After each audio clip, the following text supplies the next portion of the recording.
Les affrontements ont à nouveau repris ce matin de ce vendredi 24 février 2023 dans l'agglomération de Kishishi, territoire des Rutshuru, entre les terroristes du mouvement du 23 mars et M23 et les forces armées de la République démocratique du Congo.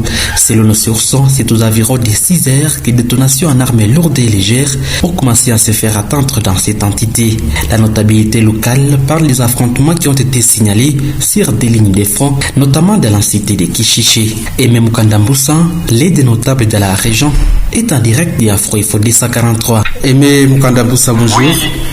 Bonjour chers journalistes et bonjour à tous nos vidéos téléspectateurs à partir de où vous nous suivez à cette heure.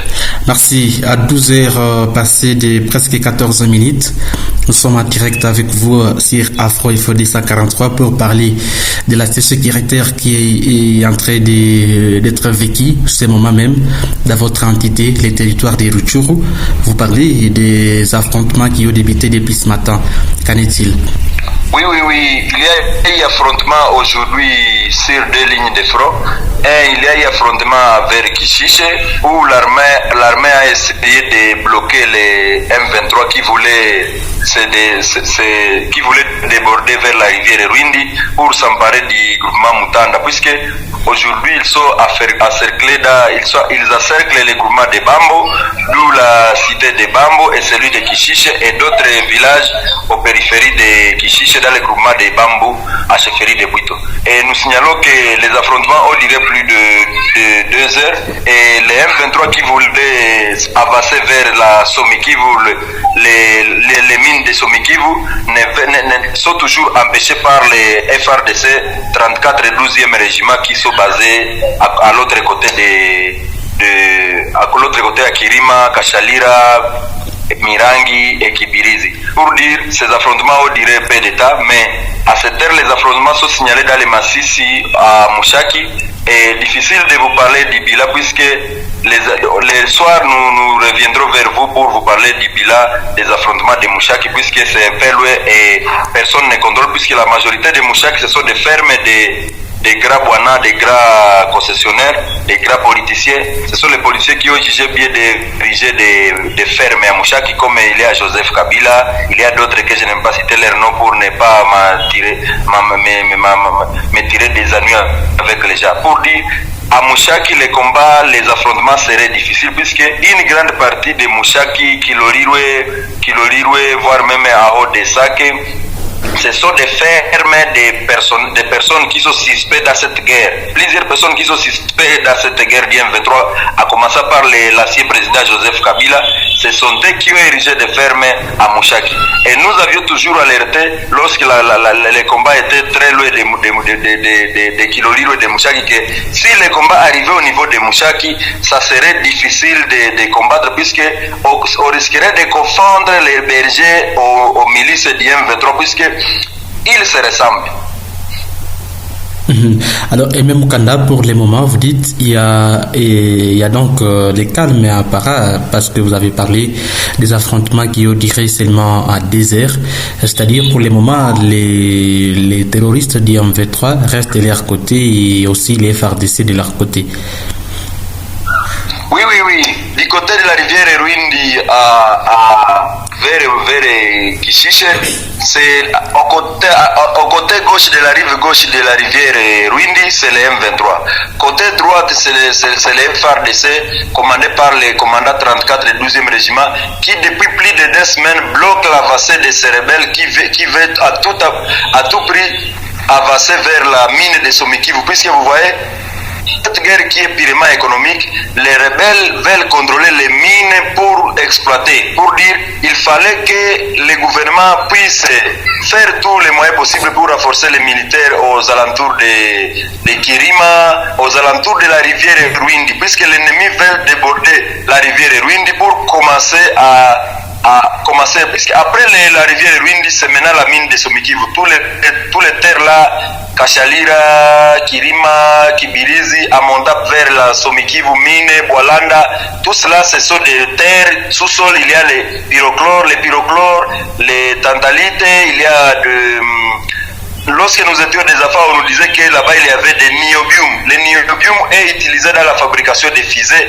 Et voilà, si une fois cette mine est sous les mains des rebelles, il sera difficile de les déloger là, puisque à leur arrivée, ils commenceront l'exploitation de ces minerais qui est aujourd'hui rare. Les minerais de niobium est le minerai le plus rare au monde, puisque avec l'exploitation des espaces spatiaux aujourd'hui, ces minerais sont très recherchés partout dans le monde. Voilà, ça fait aussi quelques temps que vous ne nous parlez plus de l'intervention de la force régionale. Aujourd'hui, est-ce que vous attaquez notable, vous continuez toujours à constater la présence de cette force régionale dans cette zone?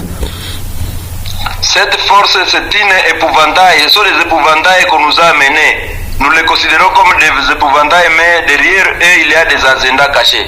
Hier, je vous ai parlé que là où ils sont à Kibumba, ils sont là pour faire rentrer l'ennemi du Rwanda vers la RDC. Puisque les chemins les plus courts pour rentrer à Kishiche et pour rentrer à Kilolirwe, Masisi, c'est le Kibumba. Les Rwandais profitent de passer par Kibumba pour passer dans le parc national de Virunga, entre les volcans Sabinho, les volcans, entre la chaîne des volcans de Nyiragongo et Nyamulagira, pour sauter directement vers Masisi. Il n'y a pas même 20 km là-bas. Mais quitter Bunagana jusqu'à Kichanga, ça peut être plus de centaines de kilomètres. Ils ont jugé bon avec leurs amis, les AC et les M23 qui sont aujourd'hui amis. Ils ont jugé bon de tracer les chemins les plus courts de Kibumba jusqu'à Kilolirwe, Kichanga, qui ne coûte même pas 15 km comme ça. C'est proche, mais comme c'est en plein parc national de Virunga, personne ne sait ce qui se fait là. Les sources signalent qu'il y avait des minerais qui étaient cachés dans les fermes là que je viens de citer. Plusieurs tonnes de minerais étaient cachés dans ces fermes aujourd'hui récupérées par les M23. Et ces minerais sont acheminés au Rwanda clandestinement sous la bénédiction des militaires de l'EAC qui, on ne sait pas, ils vont faire des partages comment. Pour dire, nous ne voudrons pas voir les militaires de l'EAC à Kibumba pour bénir l'entrée et la sortie de nos minerais, et l'entrée des militaires rwandais et la sortie de nos minerais clandestinement, puisque c'est ce qui se joue là-bas. Puisque à Goma, avec l'état de siège, les barrières, les quoi étaient bloqués, mais aujourd'hui, le couloir là de Kibumba est devenu l'entrée des militaires rwandais et la sortie des minerais clandestinement, puisque de Kibumba à Sake ou à Kilolirwe ou à Bouiza, c'est pas même 20 km, on peut faire des tours de va-et-vient à transporter les minerais. Et ces personnes qui transportent ces minerais vers le Rwanda clandestinement sont visibles même la nuit, puisque les passagers, il y a libre passage aujourd'hui de Goma jusqu'à Rutshuru sur moto. Nos paisibles citoyens qui traversent cette zone rouge nous racontent beaucoup d'histoires que les militaires de l'EAC, Force régionale de l'Est Africa, font là-bas. Ils ne sont pas venus pour aider, mais ils sont venus aider les militaires, l'ennemi, à piller nos ressources, à infiltrer les Rwandais sur le sol congolais. Et ce que nous pouvons citer, c'est dire qu'aujourd'hui, il y a eu explosion d'une bombe à Rangira, c'est dans le groupement de Jomba Nolo et de Bunagana, qui a coûté la vie à un enfant et 6 autres blessés qui sont acheminés dans l'hôpital général de référence de Rutshuru. Pour dire, plusieurs bombes sont piégées. Moi-même, je connais là où il y a plus de 8 bombes qui sont piégées. À Buramba, à Kisharo, à Rugari, plusieurs bombes sont piégées et difficile de les dépiéger. La population court un grand risque. Nous courons un grand risque suite à ces terroristes qui ont piégé beaucoup de bombes dans plusieurs endroits. Merci. Eh bien, Mukanda, comme vous l'avez dit, nous allons devoir revenir chez vous vers cette soirée pour parler suite de ces affrontements qui ont vécu depuis ce matin. Oui, rendez-vous le soir. Nos spectateurs, nos auditeurs peuvent nous attendre le soir pour un éclaircissement. Merci beaucoup. Nous disons merci d'avoir répondu à nos différentes préoccupations. Merci beaucoup. Voilà, Aimé Mukanda Moussa, l'un des notables territoires de Rutshuru, cette entité sous menace de la rébellion du M23. Madame, ici, c'est par là que nous arrivons à la fin de cette émission pour cet avant-midi. Merci de nous suivre de partout dans le monde. Merci pour vos commentaires, likez et partagez la vidéo. Et surtout, n'hésitez pas à activer la petite cloche de notification pour ne rater la prochaine de nos vidéos. Je suis Richard Maliro Kakuli pour Afro Info 243.